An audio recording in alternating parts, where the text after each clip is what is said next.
Hello everyone, welcome back to HR medical ज्ञान YouTube channel. आज की क्लास बहुत ही इंटरेस्टिंग होने वाली है। आज की क्लास में मैं आपके लिए लेकर आया हूँ बहुत सारी दवाइयाँ और जिनके यूजेस आपको उनके जो है शॉर्ट नेम को जानकर आपको पता चलेगा कि वो किस काम में आती है। आज की वीडियो में इस बारे में बहुत डिटेल से डिस्कस होने वाली है, तो वीडियो को बिना स्किप किए एंड तक ज़रूर देखें। तो शुरू करते हैं। दवाइयों के नाम में छुपा उसका काम, यानी आज की वीडियो में मैं आपको बताऊंगा कि जो दवाई का नाम है उससे ही आप पता कर सकते हो कि वो दवाई किस काम में ली जाती है। चलिए वीडियो को शुरू करते हैं। तो गाइज़ मैं आपको बता दूं कि जो दवाइयों के एंड नाम से आपको जो मैं बताऊंगा कि वो किस काम में ली जाती है दवाइयों के अंत के नाम से। तो वीडियो को कंटिन्यू करते हैं। मैं आपको एक सजेशन देना चाहूँगा कि मेक श्योर आप वीडियो को लाइक शेयर एंड सब्सक्राइब ज़रूर करें, ताकि जब भी मैं कोई नई वीडियो अपलोड करूं तो आपको जो है उसकी नोटिफिकेशन सबसे पहले मिले और यूनिक इन्फॉर्मेशन मिलती रहे। गाइज तो फर्स्ट है हमारा जो है टिडीन शब्द आता है एंड में। जिस भी दवाई के एंड में टिडीन होता है, जैसे कि रेनिटिडीन और सिमेटिडीन, यानी इनके आगे अंत में जो है टिडीन शब्द आया है, तो टिडीन शब्द का यूज ये दवाइयाँ जो है एसिडिटी को कम करती है। जब भी आपको कोई भी ड्रग के नाम के पीछे टिडीन लगा हो तो वो जो ड्रग होती है वो एसिडिटी को कम करती है, यानी कि ranitidine, cimetidine tablet ETC। Next है गाइज प्रोजोल।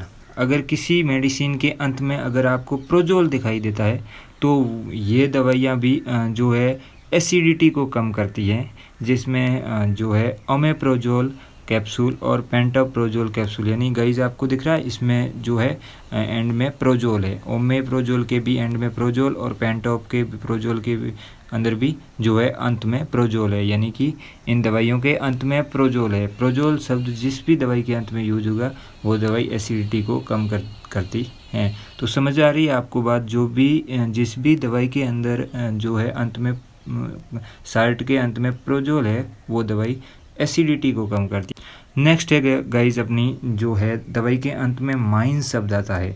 जो भी दवाई के अंत में माइन शब्द आता है तो ये दवाइयाँ एंटी हिस्टेमिक एंड एंटी एलर्जिक दवाइयाँ होती है, यानी ये दवाइयाँ एलर्जी को कम करती है। जो जैसे कि जो दवाई है फेनिरामाइन मेटल और फिनाइल प्रोफेमाइन, जो दवाई हैं वो जो एलर्जी को कम करने का काम करती है। यानी जब भी आपको दवाई के पीछे नाम के पीछे जब भी माइन लगे मिले गाइज, जब भी जो है दवाई के नाम के पीछे आपको माइन शब्द मिले तो आपको समझ जाना है कि वो एक एंटी एलर्जिक दवाई होती है। नेक्स्ट है अपनी जो है ग्लिप्टिन। ग्लिप्टिन जो है अंत का नाम होता है, जिसका यूज शुगर को ठीक करने के लिए किया जाता है, जैसे कि सिटाग्लिप्टिन और लिनाग्लिप्टिन टैबलेट है। ऐसी जो ड्रग जिनके पीछे जो है ग्लिप्टिन शब्द आए तो उसको आप शुगर की दवाई बोल सकते हैं, यानी जो है शुगर को कम करती या ठीक करती है। नेक्स्ट है गाइज अपना ट्रिप्टेन, यानी जो मेडिसिन जिसके अंत में ट्रिप्टेन हो, ये दवाइयाँ माइग्रेशन को ठीक करती हैं, जैसे रिजाट्रिप्टेन और सुमाट्रिप्टेन, यानी ये दवाइयाँ जिनके अंत में ट्रिप्टेन होता है वो माइग्रेशन को ठीक करती है। नेक्स्ट है गाइज जो है फेनिक और प्रोफेन, यानी दवाई के अंत में अगर फेनिक है और दवाई के अंत में प्रोफेन है तो वो दवाइयाँ एंटी इन्फ्लामेटरी दवाइयाँ होती हैं। ये दवाइयाँ सूजन और दर्द को कम करती हैं, जैसे कि डाइक्लोफेनिक, जो ड्राइनापार के नाम से आपको मार्केट में मिल जाएगी। अब डाइक्लोफेनिक है तो इसके अंत में देखो फेनिक है। अब आइबुप्रोफेन तो इसके अंत में भी प्रोफेन है, यानी प्रोफेन शब्द ऐसी मेडिसिन आपको जो है दिखती है तो उससे आपको समझ जाना है कि ये एक एंटी इन्फ्लामेटरी मेडिसिन होती है, यानी सूजन और दर्द को कम करती है। पेन किलर के रूप में इसको यूज किया जाता है। नेक्स्ट है गाइज हमारा एजोल। जिस भी मेडिसिन के अंत में एजोल होता है तो वो मेडिसिन किस काम में ली जाती है, तो ये एंटी फंगल दवाइयाँ होती हैं, यानी एंटी फंगल दवाइयाँ होती है, फंगल इन्फेक्शन को ठीक करने का काम करती है, जैसे कि केटाकोनाजोल, फ्लूकोनाजोल और मिकोनाजोल, यानी इन दवाइयों के अंत में एजोल है। एजोल केटाकोनाजोल के में केटाकोना एजोल, फ्लूकानाजोल के फ्लूकानाजोल। ठीक है, समझ में आया। ये दवाइयाँ आपको जो है एजोल शब्द दिखे तो ये एंटी फंगल दवाइयाँ होती है, यानी फंगल इन्फेक्शन को ठीक करने का काम करती है। नेक्स्ट है गाइज हमारी जो है माइसिन, यानी किसी भी मेडिसिन के अंत में माइसिन शब्द हो, जैसे कि एजिथ्रोमाइसिन तो इसके अंत में होता है माइसिन, जैसे कि इथ्रोमाइसिन इसके अंत में भी माइसिन है, जैसे कि स्ट्रेप्टोमाइसिन इसके अंत में भी माइसिन। तो ये एक एंटीबायोटिक दवाइयाँ होती है, यानी बैक्टीरिया को नष्ट करने का काम करती है। जब भी हमारी बॉडी में बैक्टीरियल इन्फेक्शन होता है तो हमें एंटीबायोटिक दी जाती है। जो ये जिस भी मेडिसिन के अंत में माइसिन शब्द होता है तो ये एक एंटीबायोटिक दवाइयाँ होती। नेक्स्ट है गाइज हमारे जो अंत के नाम होते हैं वो पाम और लाम। जिस भी मेडिसिन के अंत में पाम और जो लाम होता है वो ये एंटी एंजाइटी दवाइयाँ होती है, यानी ये चिंता और तनाव को दूर करने का काम करती है, जैसे लोरेज़ेपाम, एल्प्राज़ोलाम, डाइज़ापाम, मिडाज़ोलाम। ये दवाइयाँ जो है चिंता और एंजाइटी मतलब चिंता और तनाव को दूर करने का काम करती है। और इन दवाइयों का इस्तेमाल करने से आपको जो है पेशेंट को नींद आती है, इसलिए ये दवाइयाँ जो है रेड लाइन की होती है, यानी बिना डॉक्टर की प्रिस्क्रिप्शन के आपको इस दवाइयों को नहीं लेना होता है। ये दवाइयाँ एडिक्टिव होती है, यानी ज़्यादा समय तक इस दवाई का इस्तेमाल करने से जो है आपको इसकी आदत पड़ सकती है। इसीलिए इन दवाइयों को बिना डॉक्टर की प्रिस्क्रिप्शन के यूज करना बिल्कुल ही जो है नहीं प्रेफर किया जाता है। जो आपको मैं बता दूं एजुकेशन के पर्पज़ के लिए, जिस भी मेडिसिन के अंत में जो पाम और लाम हो तो ये एक एंटी एंजाइटी दवाइयाँ होती है। नेक्स्ट जो दवाई के अंत का नाम है वो है कैन। कैन का इस्तेमाल कब किया?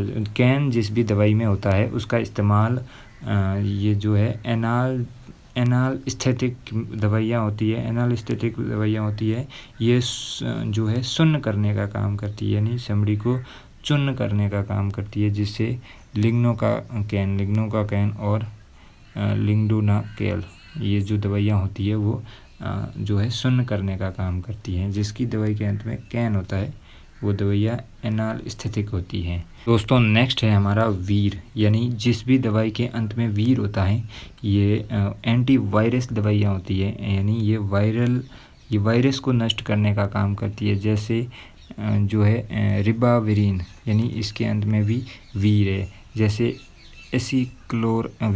एस्क्लोवेरीर यानी इसके अंत में भी वीर है, तो ये एक वायरस को नष्ट करने का काम करती है। नेक्स्ट अंत का नाम होता है जिस भी दवाई के अंत में वुडीन हो, ये HIV वायरस को नष्ट करती है, जैसे जीवोवुडीन।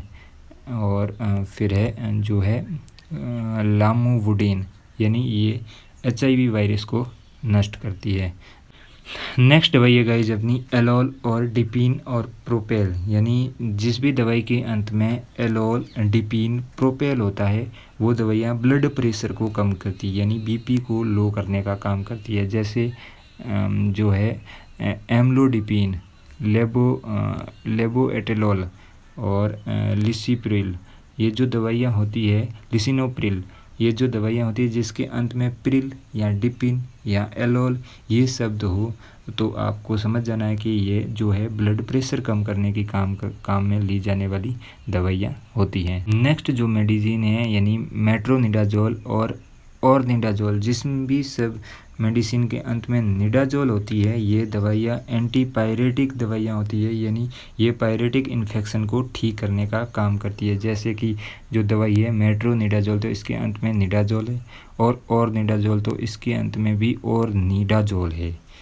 जिसकी समझ में आया कि ये जो दवाइयाँ हैं वो एंटीपायरेटिक होती है, यानी पायरेटिक इन्फेक्शन को ठीक करती है। नेक्स्ट मेडिसिन है अपनी जो है सेट्रॉन के नाम से, आपको जो है अंत नेम सेट्रॉन होता है, यानी ओंडन सेट्रॉन के नाम से आपको मार्केट में मिल जाएगी।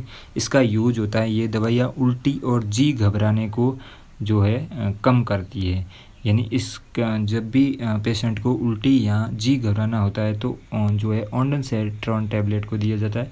यानी जिस दवाई के अंत में सेट्रॉन होता है तो आपको समझ जाना है कि वो ये जो दवाई है वो उल्टी में काम ली जाती है, जैसे ओंडन सेट्रॉन, डोला सेट्रॉन।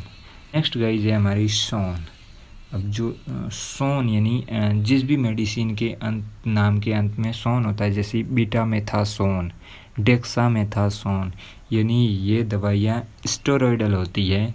ये दर्द और सूजन को कम करती है और एलर्जी को भी ठीक करने का काम करती है। यानी आपको जिस भी मेडिसिन के अंत में सोन लिखा दिखाई दे तो आपको समझ जाना है कि ये एक स्टेरॉयडल दवाइयाँ होती हैं। नेक्स्ट गाइज है हमारा स्टेटिन, यानी जिस भी दवाई के अंत में स्टेटिन होता है और ये दवाइयाँ कोलेस्ट्रॉल को कम करती है, कोलेस्ट्रॉल को कम करने का काम करती है। जैसे लोवास्टेटिन यानी एट्रोस्टेटिन यानी ये दवाइयाँ कोलेस्ट्रॉल को कम करती हैं। जो आज की दवाइयाँ आपने पढ़ी ये मोस्ट ऑफ दी यूज होने वाली दवाइयाँ थी और ये दवाइयाँ जो है जिनको आप पहचान सकते हैं कि वो किस काम में आती है उसके अंत के नाम से। तो आई होप वीडियो आपको अच्छी लगी होगी। वीडियो अच्छी लगी हो तो make sure like share and subscribe ज़रूर करना। ऐसी और भी वीडियोज़ देखने के लिए हमारे चैनल को विजिट कर सकते हैं। थैंक यू सो मच, धन्यवाद।